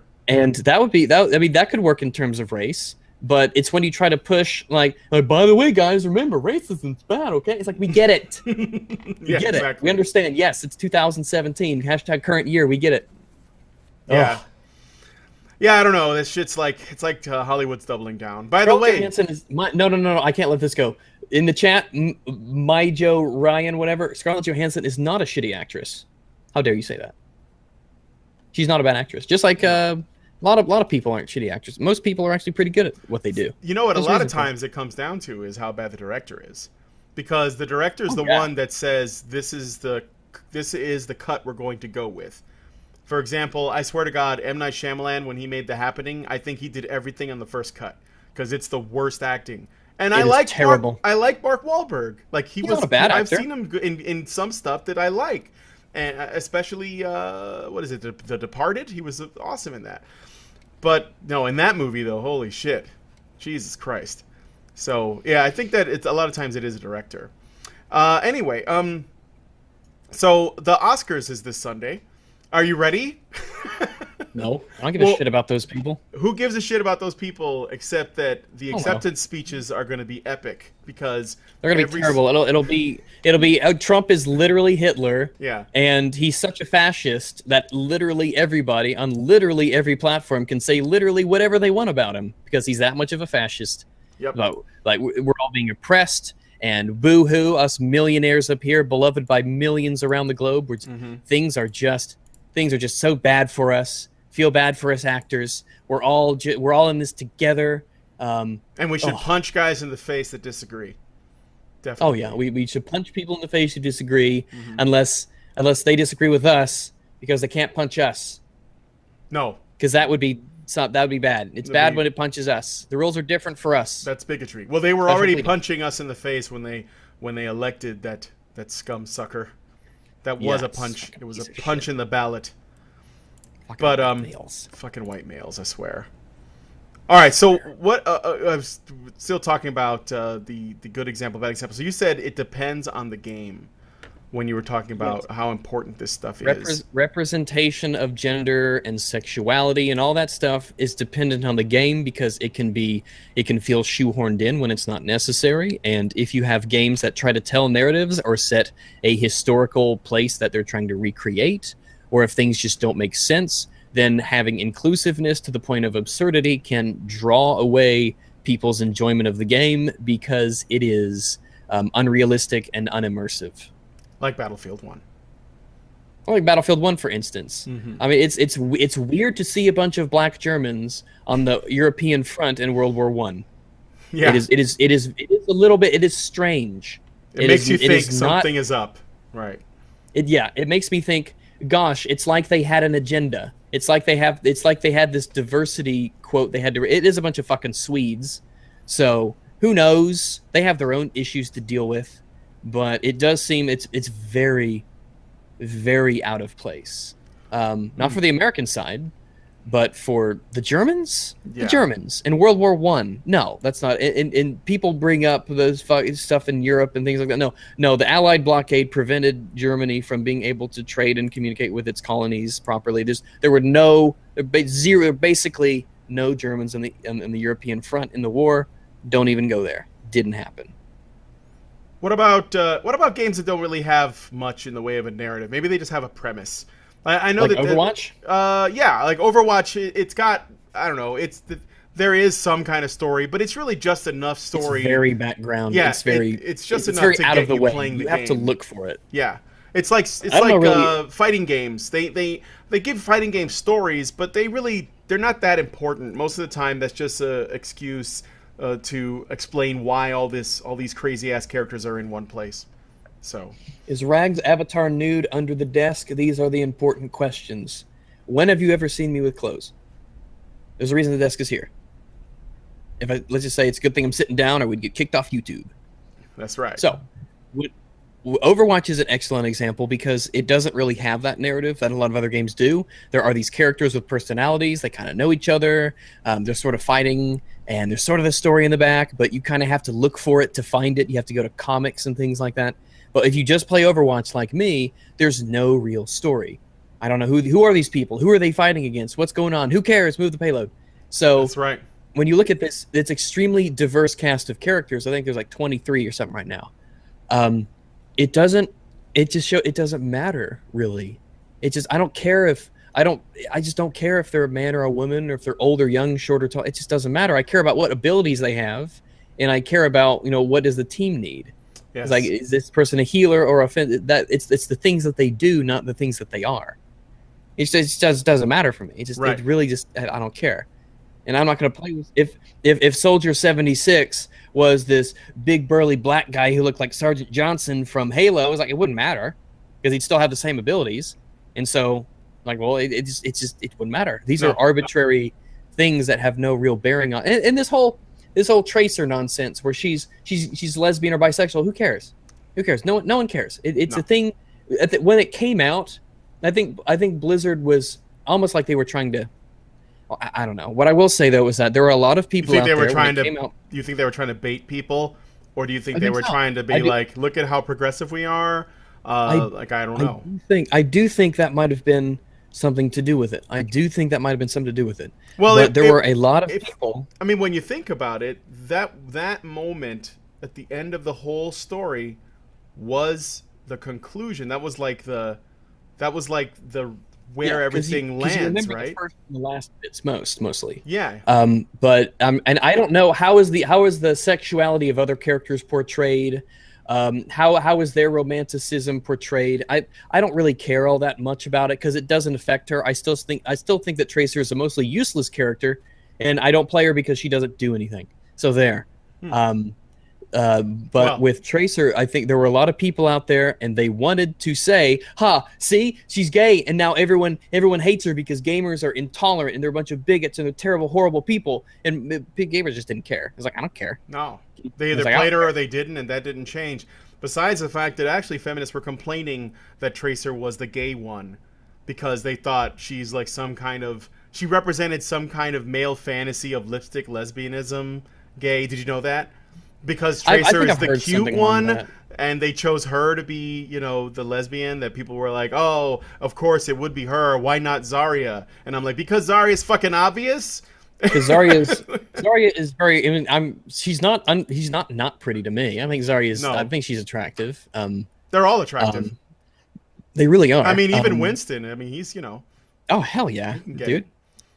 Face down, ass up. That's right. But we've got with even Anna. Anna's old and she's attractive for an old person. So Rags, it's time for me to ask you, tits or ass. I'm more of an ass guy myself, but with Tracer, you can't. And it's important to note, you cannot win with these people. You cannot win. If you give them an inch, they will demand a foot. If you give them a foot, they'll demand a yard. Those are the filthy American measurements for those of you outside. But with get on our level. Yeah, with these people, it doesn't matter what you do. They will never be satisfied, and they will never be pleased, and they will keep pushing and pushing until they get everything they want, and then they will break into infighting because they haven't decided what they want now. It is do not apologize for what you do. Do not back down from what you do. Do not say you're sorry. Do not ever give in to these people, because these people will never be happy, and they'll never be satisfied with anything you do. If you change Tracer's butt pose, now it's something else, and they'll find a new issue with it. If you change this, then they'll say, you see, then that's just indicative of another big problem. They'll keep going and going and going.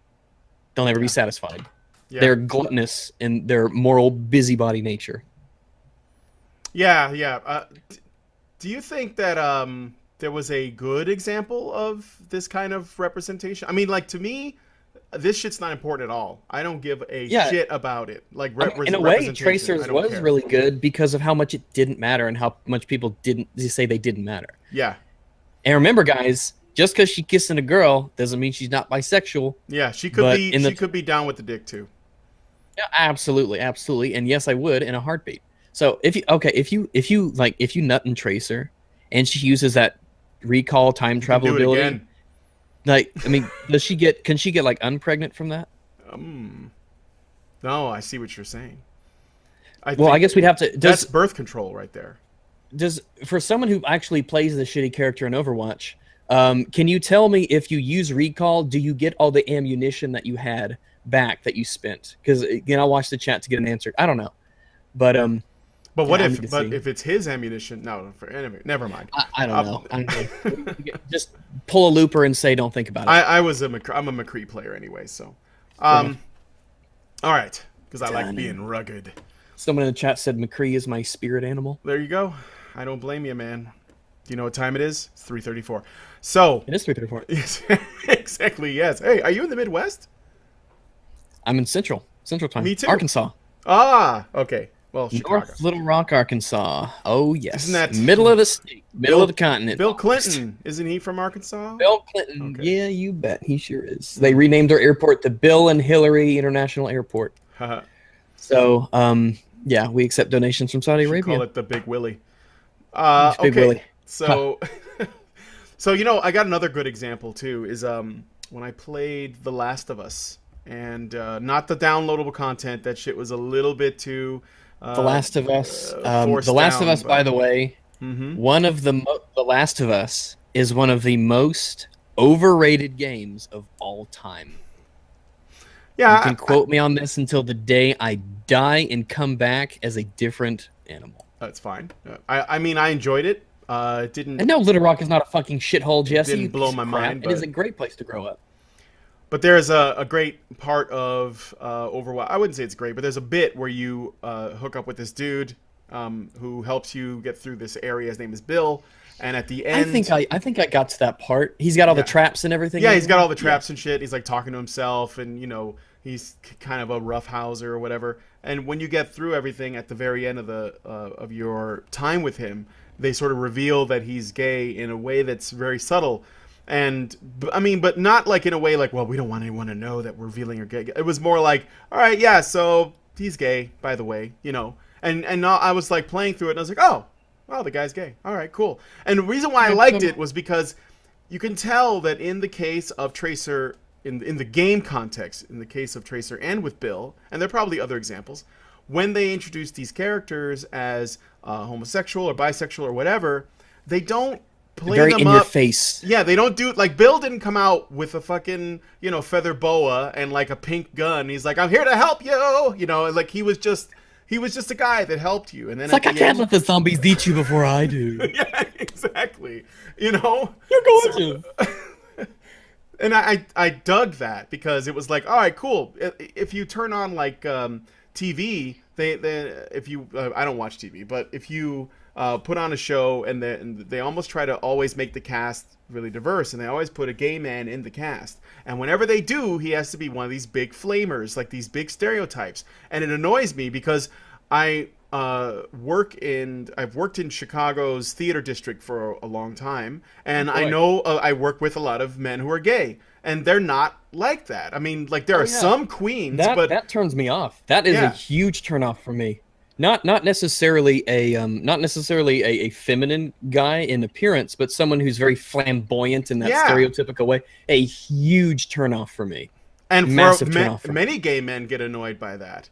You know, because they're, Oh, I mean, yeah. they're just not, you know, if you're, I don't know, like, I guess if you're into men, do you want someone who's got some masculinity? Like some, you know, that Well, somewhat. yeah, it depends what It depends on what you're you into, consider right? But yourself being. Yeah, and it with that, I mean, I think a lot of, I think people know that gay people aren't really like that, but it's right. like everything has a stereotype. Everything does, and for gays, that's just kind of it. For That's the gays, thing. Like, that's theirs. I've noticed with social justice warriors, when they are trying to push for inclusion or they discuss things like diversity and inclusion in any media, they don't realize just how much prejudice they have for those groups, because they have expectations. They have expectations from what people from the groups that they tend to want to look out for. They have expectations about what their behavior and their culture and their appearance is supposed to be. And it actually shows how prejudiced they are. As an example, Absolutely. There is a new series from Netflix coming out later this month called Iron Fist, based on the comic book character of the same name. And Iron Fist was always a white guy that knew martial arts. He, you know, was a rich kid, went to Kunlun, learned training kung fu, and came back to the States to fight crime. It's basically really totally straightforward. And people were crying about the fact that he wasn't Asian when they announced the casting. Now, aside from the fact that Iron Fist has always been white, and that to make him Asian is weird, I also had to tell, because I got into it with people on social media about it. I was like, so what you're saying is the martial artist character should be Asian, and that is your idea of fighting against stereotypes? That's your idea of, like, trying to be inclusive and you know, pushing for diversity. Exactly. Should he Absolutely. be that, or should he be a super genius, be really good at math? Like, what, And, you know, and that's what they do. That's what. Do you remember the show True Blood? I know of it, but I didn't watch it. It started off okay, and then it went to shit really fast. But Let me go ahead. no, there was a man that was the cook. I can't remember his name. I think it was like Lafayette. Yeah, it was Lafayette, and he was gay. Now, in the first season, It sounds like a piece of shit. yeah, he was like a black gay cook in the South. In the first season, him being gay was actually a surprise, because he didn't appear that way. He looked very, you know, he looked kind of thuggish, you know, and he didn't actually come across that feminine. But in season 2, when he came back, he had eyeshadow. Statistically, and he had like a headscarf. statistically, African Americans are not the most gay friendly of demographics. No, not really.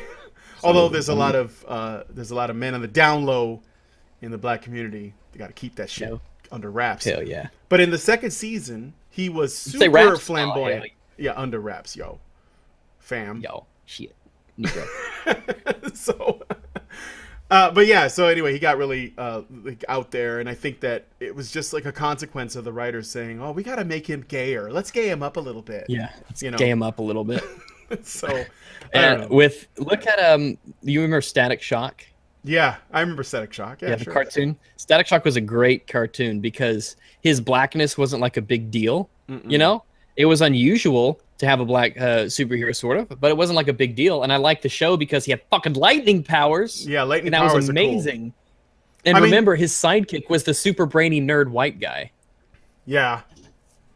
And I never, when I grew up watching it, no problem with it. You know, no problem with it. I wonder if that would still be okay today. Would SJWs get mad because the white guy is smarter than the black guy? Would they be mad the whole about thing? That? He didn't. I don't think he had like street smarts, and he wasn't very charismatic. He was kind of nerdy, this nerdy white guy, nerdy white guy who built like the little robots. He was stuff, white and nerdy. Yeah, he was white. He was very white and nerdy. And I never not watched the show because like, oh, the fucking protagonist is a darkie. He's like, no, it's like he has lightning powers. And that's cool. Mm-hmm. No, it was cool. Actually, I thought Cyborg from the Teen Titans, yeah, was, you know, he was. No, I don't remember anything black about him except Booyah. And nope. I don't think that black people own that word. So yeah, because remember Jack Black says it as Kung Fu Panda, and Syndrome says it in The Incredibles. Yes, he does. I've heard. Yeah, I've heard others use it. It's all right. That black people don't own the word. Booyah. And Booyah! there was another one. Oh yeah, Jon Stewart from the Justice League cartoon, who was the Black Green Lantern. Nobody gave a shit about that. He was one of my favorite characters, and the fact that he was black was completely, again, the most important very little to do with who he was. So. Now, if they renamed him the Black Lantern, that would be a little. That wouldn't be as subtle. That wouldn't be. But one thing you do notice is that they try to take characters who already exist and change them instead of creating new characters. Oh yeah, that's a big problem in comics, especially Marvel. Although I understand they're backing off of that shit. Marvel's. That's because Marvel's comics are doing shit. Mm-hmm. They're doing terrible. It's almost like the people they're making their books for don't actually buy their fucking books. There's a little channel. It's got like 15,000 subs. I follow and support on Patreon called Appabend. APPABEND. Oh, yep, I watch him too. Mm-hmm. Yeah, and he's really, really good. I really like his stuff. But he talks about superheroes and comics, and he's a anti-SJW like a lot of us are. And he is an absolutely excellent YouTuber who's makes some crazy good videos talking about Marvel comics and how they're getting super politically correct and how they're being ridiculously diverse to the point you think that it's parody, but it's not. I mean, you guys Google up Red Skull speech. The guy who's supposed to be the bad guy is the people that every normal people identifies with. And they voted for. And they voted for, God forbid. Because remember, when the person you don't want to wins the election, that means democracy dies in darkness. Yes. And violently overthrowing the person who was elected fairly that's real democracy. Mm-hmm. Do you agree that I've seen this on a lot of centrist and conservative YouTube content creators? They say politics is downstream from culture. Yeah, it is. Yeah, no, I agree with that too. It absolutely is. Politics and culture get intertwined. There with that ICXM article about how repealing Obamacare hurts game devs. He was like, first off, I think that's not true at all. But second, it's not a thing that people want to, especially nowadays. People want to get away from all the political talk, and so when you start shoehorning politics into this kind of thing, it splits people up, and it begins these discussions that really don't have any place in it. I mean, if Trump made a mandate that said video game prices are now 10% cheaper, they would find that all of a sudden it would be the worst thing in the world, and all misogyny just went down in price. Yeah, but if Obama did it, of course they'd be the first to sing its praises. I mean, this is why mainstream video game journalism is dying, and that's why things like Polygon and Kotaku are looked at as jokes. Yep. And it's the YouTubers and it's the alternative media that is taking their place. I think since 2004, video or TV viewership is down 45% or something like that. It's insane. Oh yeah. And I think the only people watching TV are sort of like the aging generation that doesn't want to use their complicated computer machines to look at the news. There's all viruses on the internet. It's scary. So I don't know what I was doing. I don't know if it was I don't have a TV in my house. I have these 3 monitors, and I gave my TV to my aunts. And I don't watch television. I've got Netflix. I got the Great Courses Plus. I got YouTube and all that stuff. I got things to watch. All right. I don't need TV to do that. Plus, a lot of TV's garbage now, and I got 90% of it. A lot of it's terrible. I don't watch movies and things. Last movie I saw was John Wick 2. That kicked ass. Excellent movie. Very good. Oh my god, it's so good. Honey Badgers. Are you guys, dudes? Are you still streaming? Yeah, we are. We're gonna wrap it up in a little bit, Allison. Chill the fuck out. All right. We're enjoying ourselves. Yeah. Fuck, women to try to ruin our fun. I know. All right. Oh, fuck off, Brian. I still watch TV and I'm 34. Well, no, it's cool, man. If that's your thing. I don't watch too much.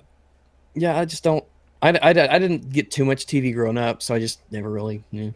If I'm going to be sitting in front of a screen watching something, I'd rather be controlling what's happening. And a lot of my TV watching or show watching or video watching is done on a second monitor as I do something else. Like writing. You're a novelist, right?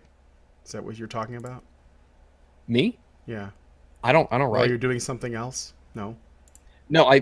I mostly just play video games Oh, okay, okay. or things like that. I mean, I've Ah, got other hobbies, but it's hard to listen to YouTube videos when you're doing other polishing the things. bishop. Gotta do it.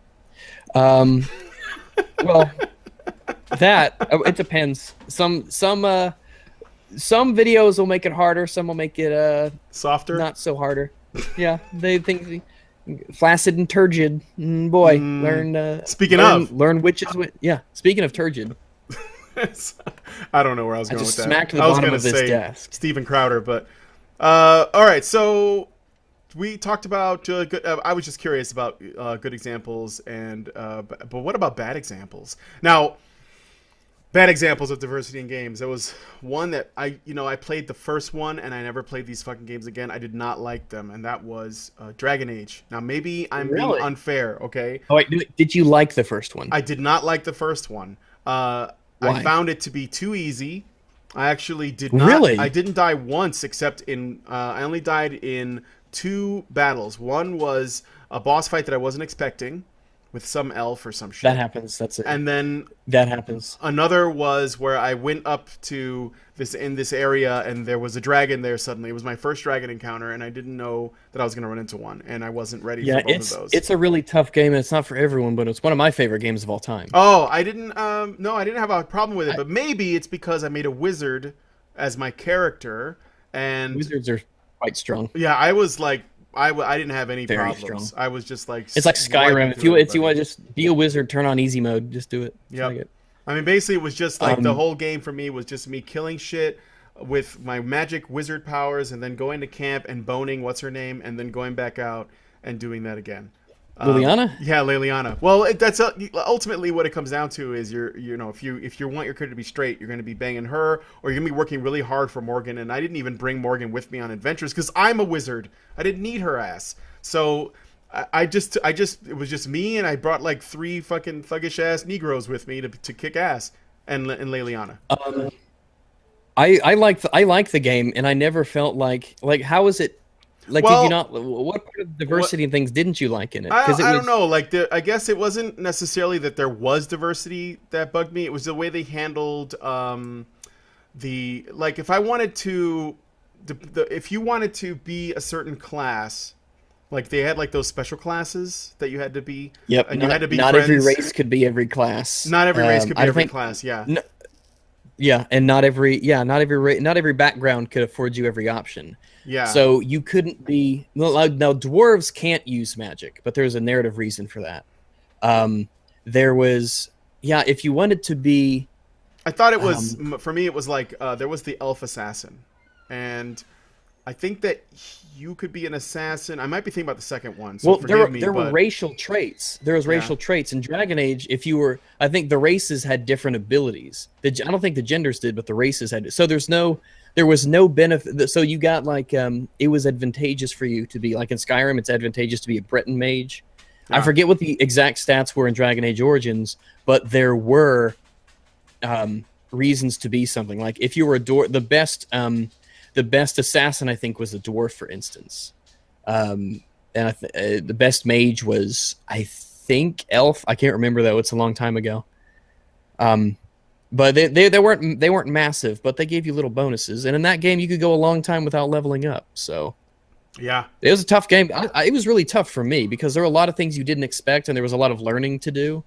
Maybe it's because I was playing at a higher difficulty. I don't know, but it was tough for me. The second one was easy as shit. It wasn't a bad game. It just wasn't a worthy successor to the first one. Yeah, I think it might have been the second one I'm thinking about, but I know that there was like I think to get a certain class you had to be gay and you had to fuck the gay guy, and I didn't know Anders? that. Maybe was he an elf or was he an elf? Now in the Was it an second assassin one, or there was a something? I gay don't- wizard named Anders. Now there was a bisexual assassin Oh, elf in I the think first that's- one whose name yeah. was Zevran. That's the one I'm thinking about. I think. He talked with like this Yes, accent. he had you like know, this it was very Spanish accent for He some was, reason. He was very seductive. I am an elf from the woods, but I am also from Spain. What is a city? Spain. What is a place in Spain? Madrid. Rain in Spain. Madrid in Spain. Yes, that's right.